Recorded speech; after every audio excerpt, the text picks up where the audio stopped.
The Power of the Spoken Word. Florence Scovel Shinn.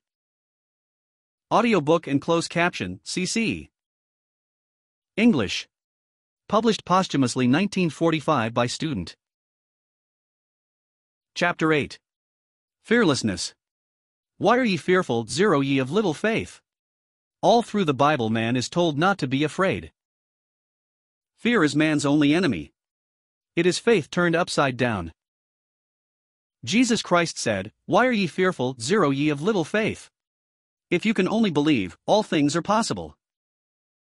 Linked with God power, man is invincible.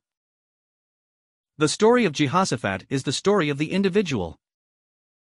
So often he seems outnumbered by adverse appearances, but he hears the same voice of the infinite saying, "Be not afraid or dismayed by reason of this great multitude, for the battle is not yours but God's."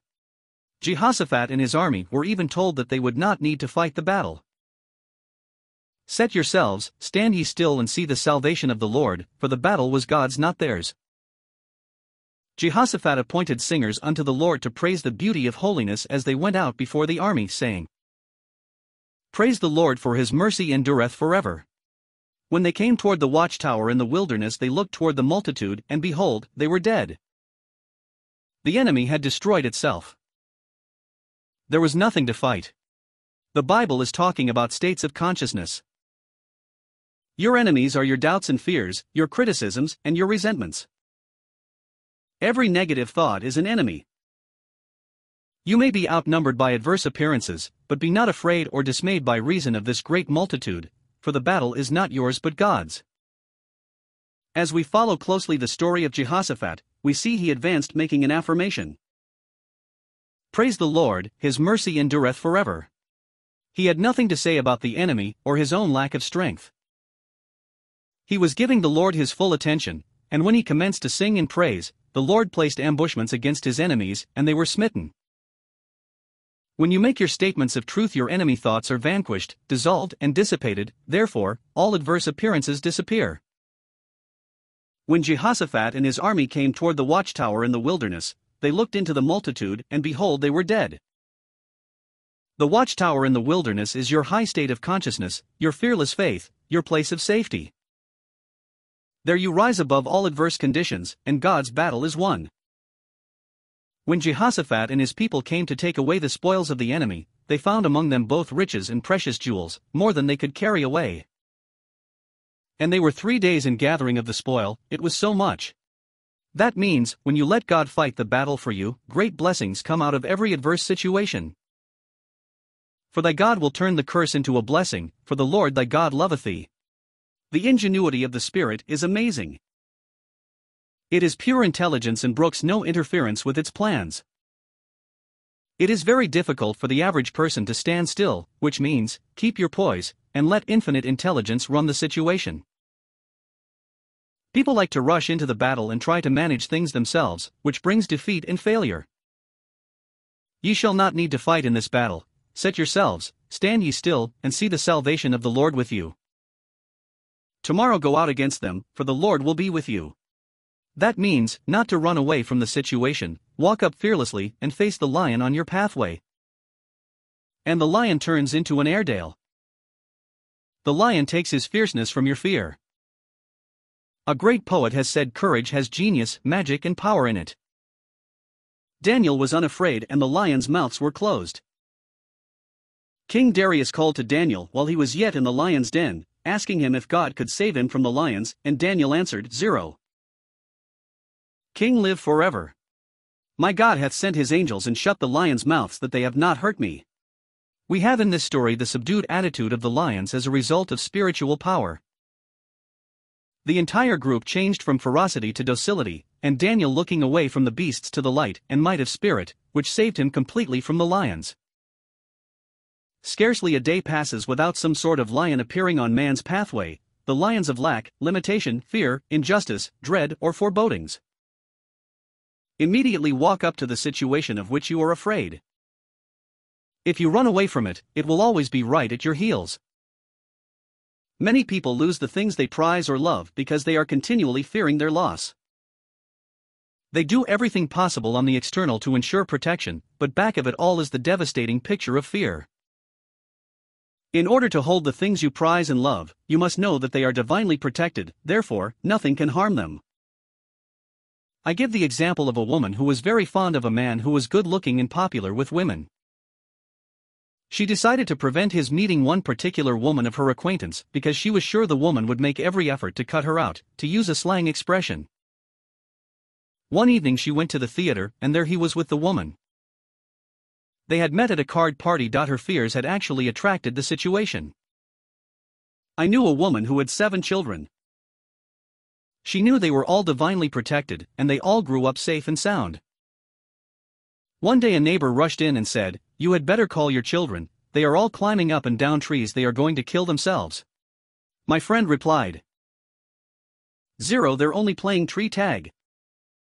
Don't look at them, and nothing will happen." Like Daniel, she turned her back to the situation, and let God take care of it. The average person is a resenter, a resistor, or a regretter. They resent people they know and people they don't know. They resist everything from daylight saving up. They regret what they did or what they didn't do. It is very wearing to be with these people.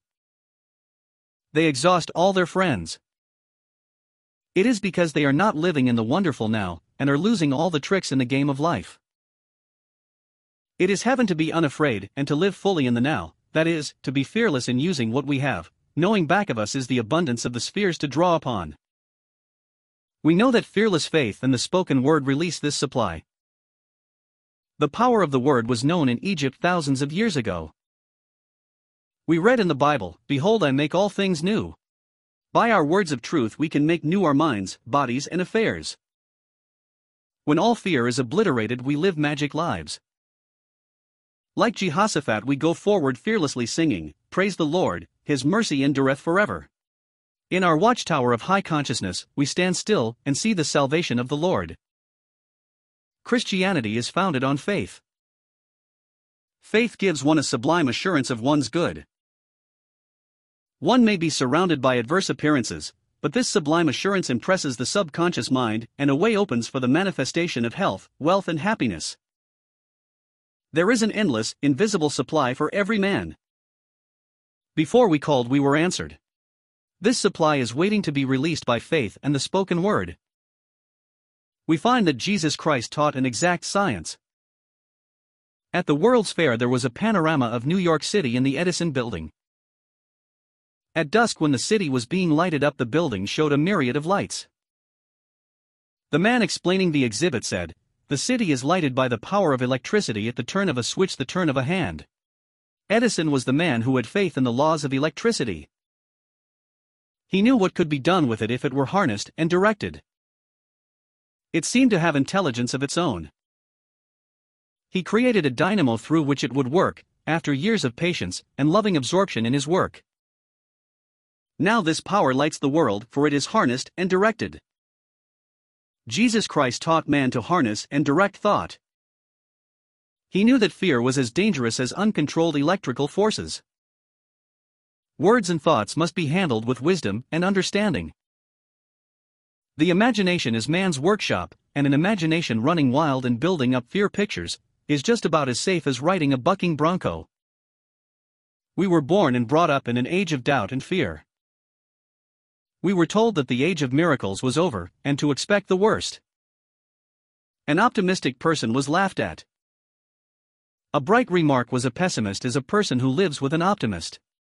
Eat the speckled apples first was thought the height of wisdom.